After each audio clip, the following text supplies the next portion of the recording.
Thank you for tuning in to Serendipity with Sheila, the podcast that helps you align your mission with your passion. As a universal master energy healer, Sheila can help you awaken and align with your true self so you can live the purposeful life you were made for. Let's get started. Hello, everybody. Welcome back to Serendipity with Sheila, and I am your host, Reverend Sheila Tillich. And today I have a special guest with me. Her name is Lisa Najjar, and I am just so excited for you all to meet her. I've known Lisa for about a year and a half now, and I am so excited to share her with you guys, everybody. So, Lisa, welcome. Thank you for having me. All Thank you, right. Sheila, for having me. I'm so happy to be here with you. You're welcome. So let me share a little bit about Lisa so you all know who she is. So Lisa Najjar used to be a court reporter. Now she's reporting for a higher court, not the Supreme Court, but the Celestial Court. As an international psychic medium, speaker, and author of Dying to Tell You, channeled messages from the famously dead, Lisa feels she is living her passion to help raise consciousness on the planet. Lisa channels messages from higher dimensions and has a keen gift for accessing the actual Akashic Records. She uses this information to help clients understand their karmic lessons and resolve their present issues. Lisa offers private consultations worldwide, along with workshops, courses, and events, including her popular Increase Your Intuitive IQ, ongoing intuitive development classes. So, Lisa, wow, you have a lot here, and I am just so excited for my guests to learn all about you and to hear, and we have so much in common. That's what I love about living my life serendipitously and serendipity and synchronously. We have some people in connection, and that's how we met, and there's no coincidence for any of it. I know that. And I know your life is the same way. The people that we meet, our journey, our passion, our mission is all about why we're here, to be the light workers that we are. So Lisa, welcome. Welcome. Thank you so much. I really appreciate it. And I love being with you. So, and we, yes, we do have many people in common, and we are on the same path, Sheila. So it's lovely to collaborate with somebody that speaks the same language. I know we speak this like-minded, same language, and it's like we pick up on those little snippets of comments and words, and it's like, co-create and serendipity and passion and my mission and stuff like that. And what I like about you is that you're also an angel person like me, and the divinity part about it, the divinity. And I know you talk to Jesus and Mother Mary, and so do I. I absolutely love that. So can you share with my listeners a little bit about kind of the beginning? I know it's kind of hard to go way back in the beginning, and don't you just love it when people say, well, where did this all start? It's like, well, let me go back.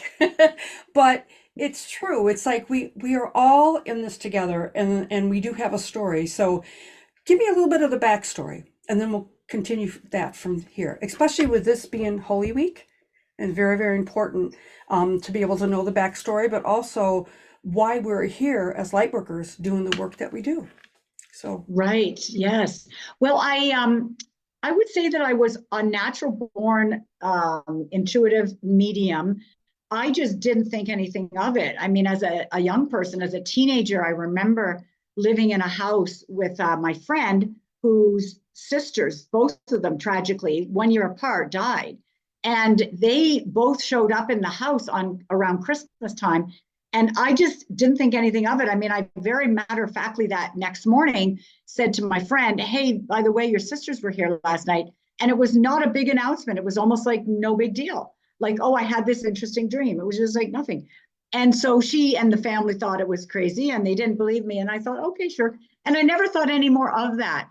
So little things like that would always happen, but I didn't ever intend to work that. I was a co-reporter, and I lived in Canada, and I was in Vancouver at the time. I was born and raised in Ontario, then moved to Vancouver, and I worked as a court reporter, taking down dictation for the judges and lawyers and whatnot. But I always had that. And then it was, I can't even remember the year. I think it might have been around 2013-ish, something like that. I was up in the mountains. The Rocky Mountains here, there's four lakes, and they're already, one of them's already in the fifth dimension, and the other ones are angelic lakes. And so Lake Louise is where apparently Archangel Michael goes when he's on the planet. So I decided one summer to do all four lakes, especially the fifth dimensional lake, which is very hard to get into. You have to book like 6 months in advance to get in, because they let 30 people a day in for only 4 months of the year. So I booked and got in, and I had the most amazing experiences there. I mean, just full of angel experiences. However, Walt Disney came through to me, and he asked me if I would do a project with him. And I said, what? You know, like I wasn't doing this work at all. I was a court reporter. And he said, you know, it's a book. And I said, well, you know, I'm not a writer. I can't stand writing. I'm not going to write a book. And he said, no. And he was trying to convince me, and I just dismissed it. So that was the end of that. Then fast forward 2 years to 2015. And on Good Friday of 2015, which for me is one of the holiest days of the year, I always have the most profound experiences on Good Friday, which is coming up in a few days. And that year I went to church, and I'm not even a church goer per se, but I did go because I always go on Good Friday and Easter Sunday. And I was talking to God, and I was just saying, what would you have me do? And as I was leaving the church, I heard, you know, basically to write this book. And I thought, huh? So then that night, George Harrison, Abraham Lincoln, and Walt Disney, all three of them came in, Good Friday 2015, and they said, now will you do this? And I said, look, guys, I'm not a writer. I agonize about writing a paragraph. So I'm not a writer. I don't know why you would come to me. And they said, yes, but you take dictation, don't you? Isn't that what you do all day? And I said, and they said, well, that's all we want you to do, just take dictation. And I said, okay, fine.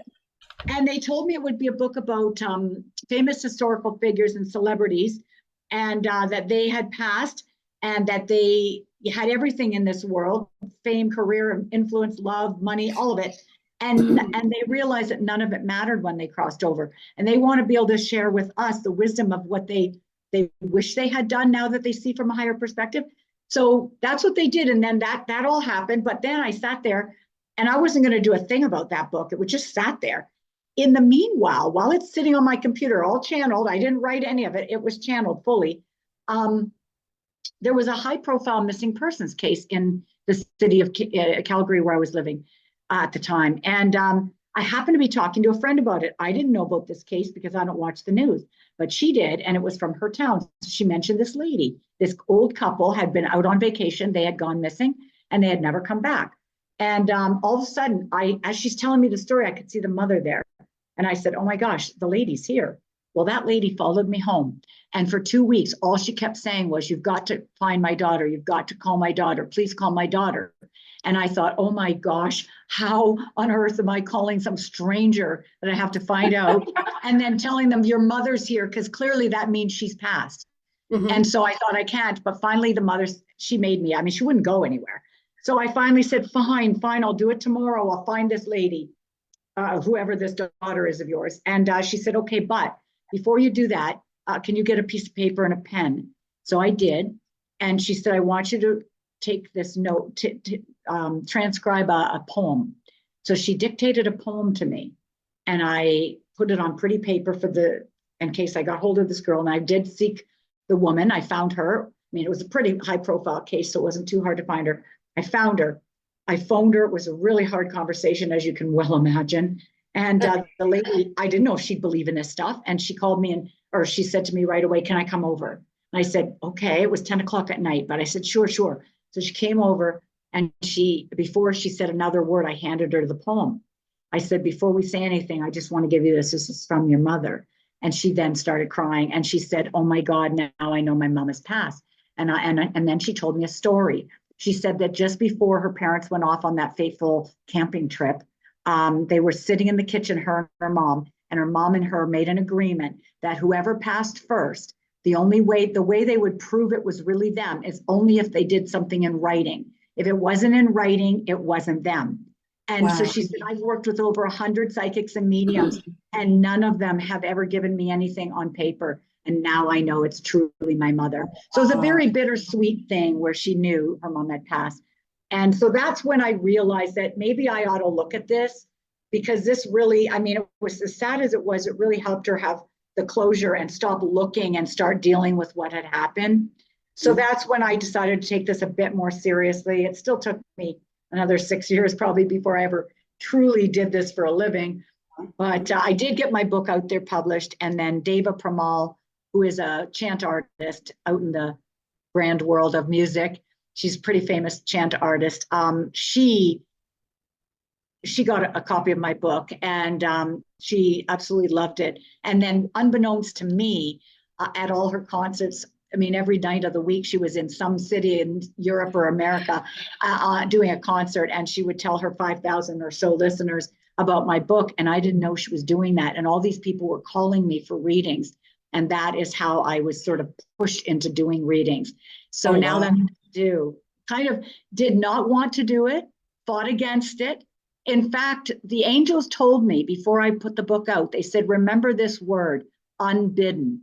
And I wasn't exactly sure what the meaning of it was, so I looked it up. Unbidden means you didn't go after it. It came to you. You did not seek it. And I said, okay, that's a perfect word. I almost named the book that, Unbidden, because I did not want this. I fought against it. And if you have a calling, I guess the moral of this story is for the listeners, if there's a calling deep in your soul, and even if you're not aware of it yet, your higher self is. And your angels are going to keep you on track, and they're going to just keep on funneling you into this, into this sort of laneway where you can't escape. And you're going to probably end up doing the thing that's on your dance card, Exactly. I love that. And my own personal story too is like my soul knew, God knew what my journey was, but I didn't yet. And it wasn't until I was ready to accept it, and the divine time and right time was finally a kind of bing, bing, bing in my head, okay, I get it. So cool. Right. So what are some of your best stories? What do you like about being a medium and being able to help people? What do you think? Oh my gosh. Okay. I think the best I know stories. I know it's a loaded question, because whenever anybody asks me, it's like, well, wait a minute, where do I begin? It's like, but really, it's like just serendipity, just let it pop in, I think the best stories that I have. So a lot of people would think, I'm a psychic, a medium, and a channel. And they might think, oh, when I tell somebody, oh, buy a lottery ticket, or, oh, you're going to get married, you're going to meet the love of your life. And even though they don't even go out, it was during COVID. I remember one lady, and she's like thinking in her head, no, there's no way. I don't even leave my house. Anyway, she meets him at a the rotisserie chicken area of the Whole Foods. And he's got a mask on, she's got a mask on, and there they are, and they fall in love. I mean, all kinds of stories like that. But I think my best stories are actually when I help people, and we talked about this earlier before we got on. I am able to go into people's, like if they come to me and let's say want to know about, is love coming for me? Well, when I tune in, if spirit shows me that they have a block around love, I will then say, okay, take me to the life where that got set up. And they just shoot me right back to the exact life where that got set up. And then I can tell the person, all right, there's some issues here about love, and here's where it started. And here are the beliefs that you hold. And now you need to reprogram those, because that's in your way of love.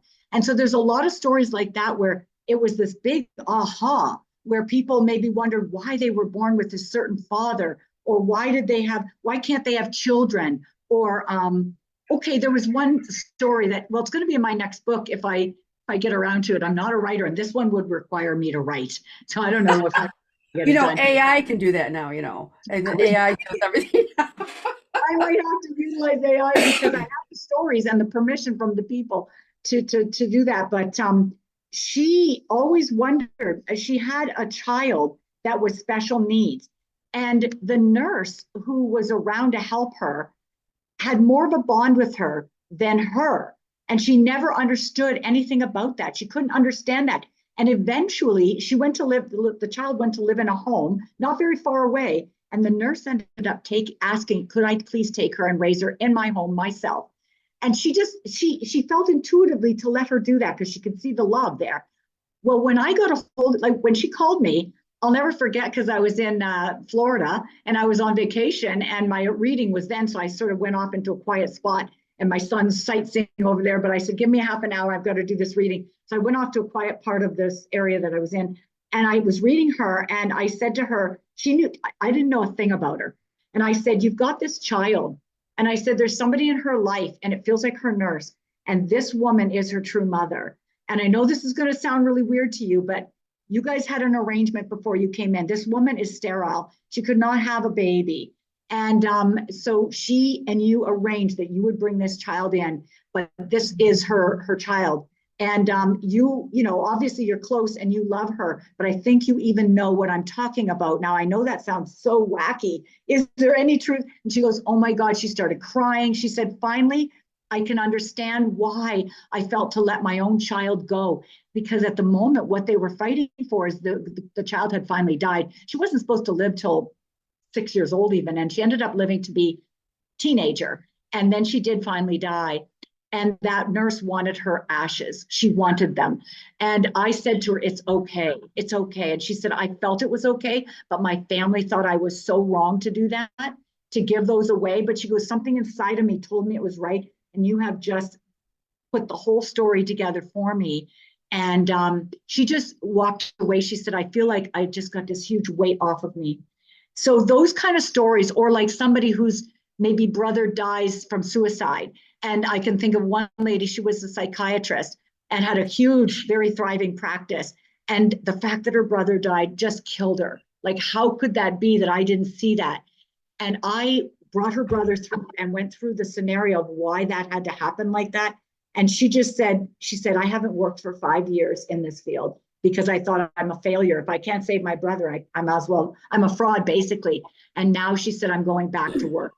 And so I think those times when I can shift how somebody sees an event like abuse or abandonment from somebody, maybe you've been abandoned, if I can shift that for somebody or explain why you may be sabotaging in your health or in love or in money or success, and they come away and they're just like, oh my God, okay, now I have a direction, I have a roadmap, I can fix this.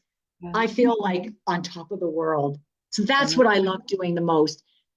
Yeah. Isn't that great? I feel the same way, that when you can help somebody heal in a way that is so profound and it is so instrumental of what they need in their life, but it has to be the right time, right? It has to be the right time and the divine time. And I absolutely love that too. So, ready to ascend to new heights of consciousness? Dive into the Galactic Ascension Academy, where cosmic wisdom meets spiritual evolution. Unlock premium courses, connect with like-minded seekers, and experience monthly group healing sessions. Elevate your journey with activations, teachings, and meditations. Join the Galactic Ascension Academy today and awaken the stardust within you. Your cosmic journey starts now. That's cool. So we have the angels in common too. So I know I've been able to communicate with angels since I was a child, and I'm hard of hearing. I wear hearing aids, and I couldn't hear regular people, but I could hear them, and I felt them guiding me throughout my whole life. And when you wrote your book, how did you know? Were they there also guiding you, your angels? I don't know. They just told me to ask you that. I don't know exactly. My book was very different than how I channel regularly. Normally, when I'm just on a client call, and if I'm bringing in their mom or whatever, they play with my hair, and that's how I know they're there. But for my book, it was very different. It was everything about it was different. I would do a special, I would play some of Deva Premal's music, actually. First, I'd play My Sweet Lord by George Harrison, and that would get to a very happy place. And once I was there, then I'd put on Deva Premal's Gayatri mantra. And that's what I would play in the background. And then I would see a curtain being opened, and I would see the person standing there that I was going to channel. That's never happened before, and it's never happened since. But they would open a curtain, and I would see them. Now, a lot of the times, I didn't know who they were. Like Waylon Jennings, I don't know who he is. I know nothing about him. Paul Newman, I didn't know that he had died or didn't die. I don't follow any celebrity stuff. I know nothing about anybody. And so they came to somebody who knows nothing about it, doesn't follow anything that's current and relevant. I don't care one bit about celebrities. And so I'd look and I'd think, what? And one of them was Davy Jones. Those that are older generation would know who he is. Monkey. Oh, right. And I said, no, it can't be. It can't be, because I had met him just a few years earlier in a comedy club here in Calgary. And he was very much alive. I mean, he looked about 65 years old. He looked healthy, happy, everything. And I said, this can't be. He can't be dead. And he said, yeah, Lisa, I am. And he said, you remember that conversation we had? And in the bar that night, we had a conversation where he was saying that when you're dead, you're dead. And I said, no, Davey, you're not. And I said, I need to have you go for a regression. You need a past life regression, because then you'll see. And we never did get around to doing that. But he said to me that day through the ethers, he said, I'm so glad I was wrong. I'm so glad I was wrong. When you're dead, you're not dead. You're very much alive. He said, I've never been more, actually. So that's how they did it then. So the angels, I don't remember them being particularly instrumental, although I wouldn't doubt that they were helping orchestrate. They could have been pulling the curtains. I didn't see who was doing all that. But I do work with the angels, and they have helped me in, oh my gosh, so many ways. Definitely. I know, absolutely. I love it. I love how, when you least expect it, all of a sudden they will appear, and I have a story with my brother who died in 2019, and I helped him cross over. It was 5 days. And it was just recently that I went into a restaurant and his best friend was in there. It was their 50th wedding anniversary, Mm-hmm. and it was a major healing that was done with his friend that I was able to help. But I loved it how my brother, knew I was going there, and he purposely, wanted to give his friend Tommy, a big hug, and that he was still around. And they're around no matter where we are, what we do, and the evidence comes through over and over again. But there's many people that don't believe in any of that. It's and really sad though, isn't it, Sheila? Yeah, it is. It's very sad. And here's the thing that I like to tell people, whether you believe or you don't, that your guardian angel, it comes in with you from the first breath you take to the very last and never leaves your side. So whether you believe in them or not, doesn't discount that they are there. And the minute you start talking to them, because we were talking about this beforehand too, I had a period in my life for about 7 to 9 years. I call them my magical years because I was absolutely magical. I have never been like that since. But I was very focused on spirit and angels particularly. And so that I just talked to them every day. I have flowers now, but I'd always make sure to buy flowers for them regularly. I spoke to them. I woke up, I said, good morning. I knew they were there. And my life was so magical. I could write a book of the magic and miracles that happened that period of time. And then I sort of went away and kind of got more involved in the world and chaos and different things going on in my own life, personal things and around me and work things and all the rest of it. And I feel like I lost that connection a little bit, or I chose to turn away is what it is. I didn't lose it. And I can see the difference of what my life was like when I was focused on them being there, magical. And they saved my life so many times from death in some cases and accident, injury, all sorts of things. And did so many things. They protected everyone in my family. And then over here for these, 20 years that I've been sort of over there. And yeah, I notice them and I know they're there, but I don't make a point of connecting. I notice the difference. My life isn't nearly as magical without them as it is with them. So I can tell people, you guys listening, your life is, you have nothing to lose by trying. Just start connecting. Say hello every morning, ask them for their guidance, ask them to come in your dreams that night, buy some flowers, maybe put out something for them and say, this is for you. And thank you for what you do for me. And I'm glad you're there to guide me and protect me. They love to be of service. And that's, otherwise, what do they do? And they're kind of bored and they can't do things without us giving them permission to do them. They can't interfere, right? So definitely ask for their help. Absolutely. I liked how you explained that is, just nonchalantly, just ask for their help. They're there. And, this energy that's here now, is totally different than it was 5, 10, 15 years ago, especially in the last 5 years, since COVID and stuff like that. And, I like that you talked about raising the consciousness, of this earth right now, the shift of consciousness. And a lot of people they don't understand it. And it's really about positivity and about joy and about, sending compassion, and why we are here as light workers and why are we here at this time of evolution. Yeah. Wouldn't you agree? It's like, especially, with the COVID and everything that happened, but there's so much more to it with the light and the dark and the divinity part about it. Oh, We yeah. know it, we feel it, we sense it, and there's so many people that are waking up, you know. Isn't it wonderful being able to help people wake up? Oh my gosh, I think that's why we're here. That's why all of you guys are here. That's why everyone watching here is here today. Like, you're here on purpose. This is the time we're going from that light to the dark, or for the dark to the light. It is that new earth. It is that new time in that we've been hearing about and reading about for so long. We're in it. But like giving birth, anyone who's had a baby or knows anyone who's had a baby knows that there's that dark night of the soul when that baby's coming. It can be a transition, a rough transition. But at the same time, what's over there is so amazing that we're not even going to remember this. And so there is a transition time, and we're here to hold the light. And Mother Mary told me in 2020, June 2020, she came and told me that one person, because that's when COVID was in the thick of it, and she said that one person in a Zen space or a joy space neutralizes 1,000 people. So every person that is in a joy or Zen place, a peaceful or happy place, one of the two, either or both, they will neutralize 1,000 people in angst. So all these people all over the world were in so much angst and stress. So if you just sit quietly, just you meditating, you just being in a joyful place, dancing or singing or being with friends or laughing, that neutralizes 1,000 of those people that are just stuck in a lot of anxiety. You can help them. So by your very presence, you can help them. And I think that's what we're here to be, is these little lights all over the world, because we're going through a turning. It's a shift, a frequency shift.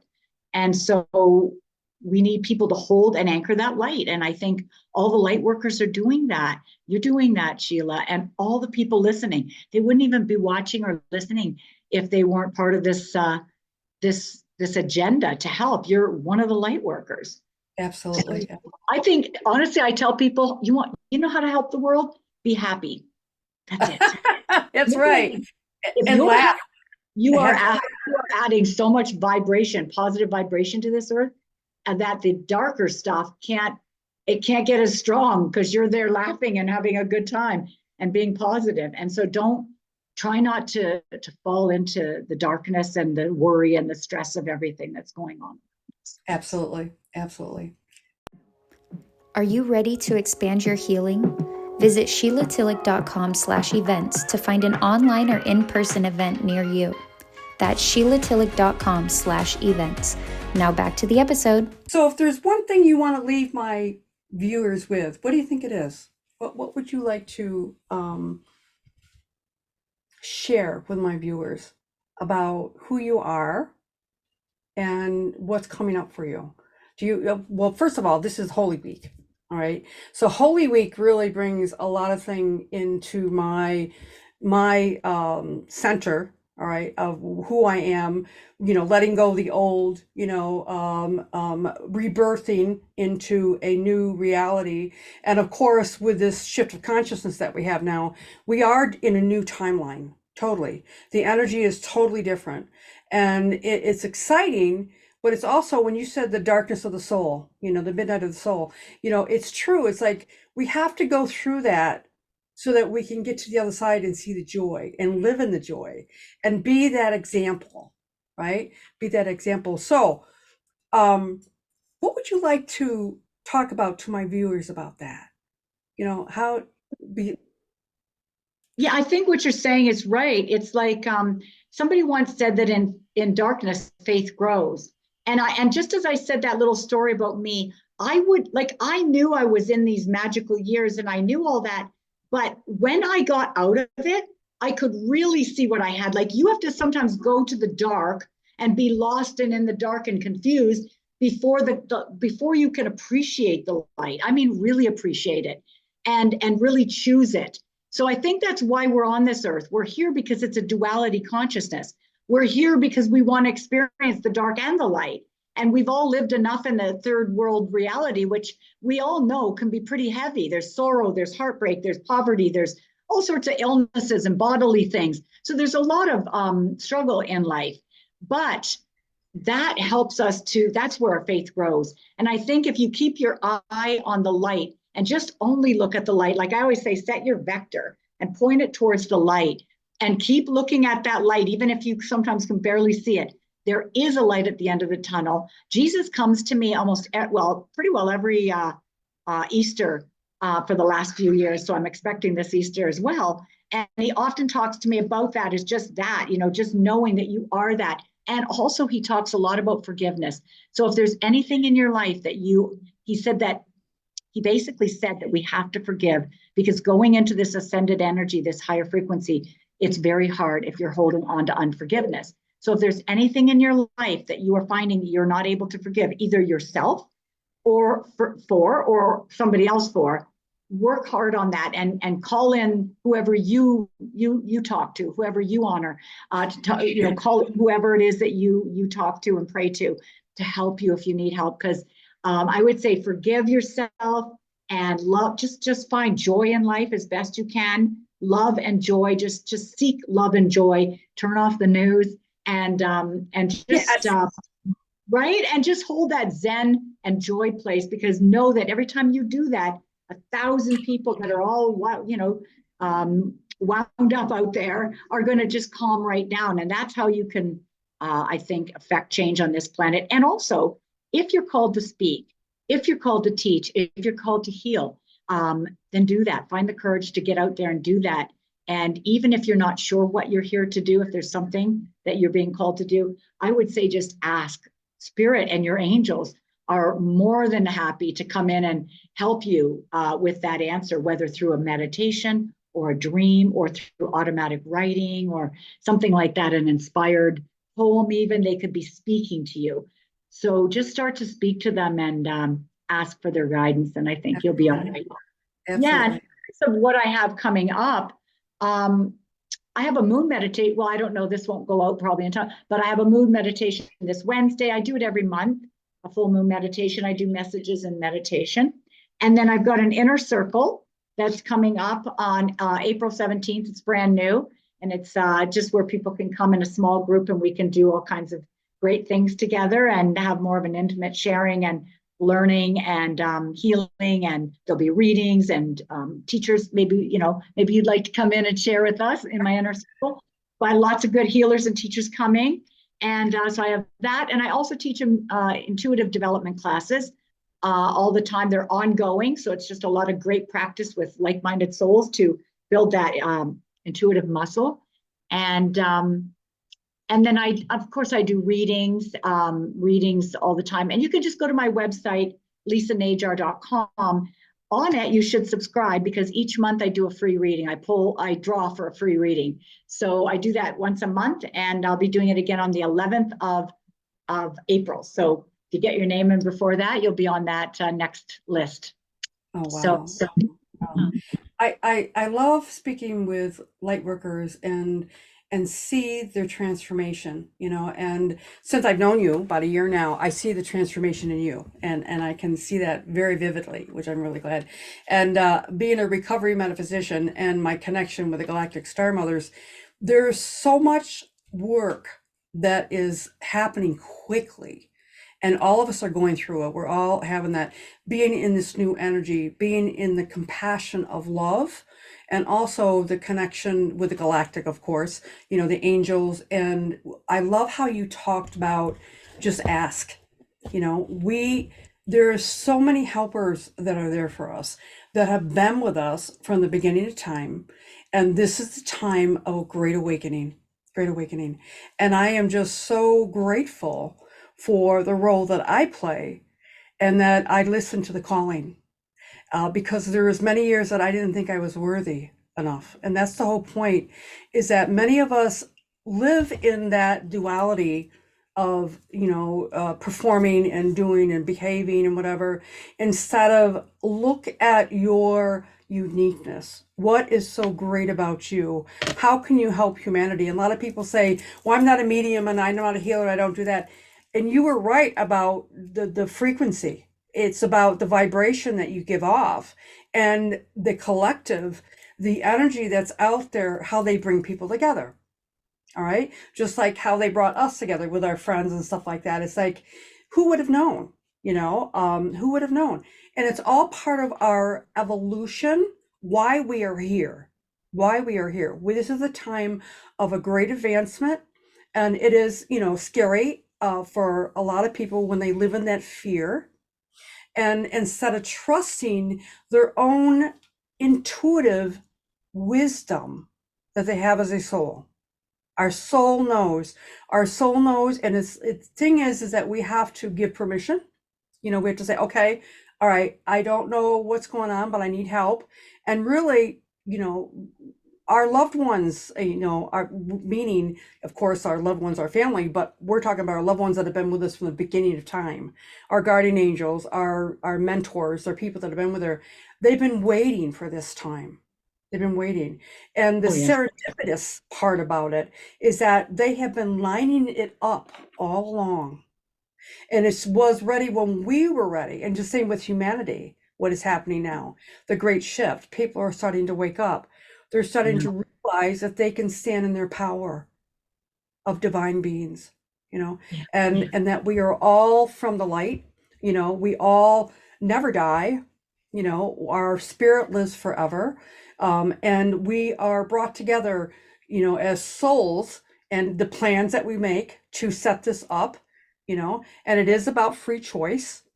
If we choose, many of us choose not to because we still live in the fear, and that's okay. That's part of the Akashic. That's part of the role that they played in the actual life, the lessons that they needed to learn, but what is so phenomenal now is that the karmic, the old stuff is going away because we are standing in our power and our light that is here now.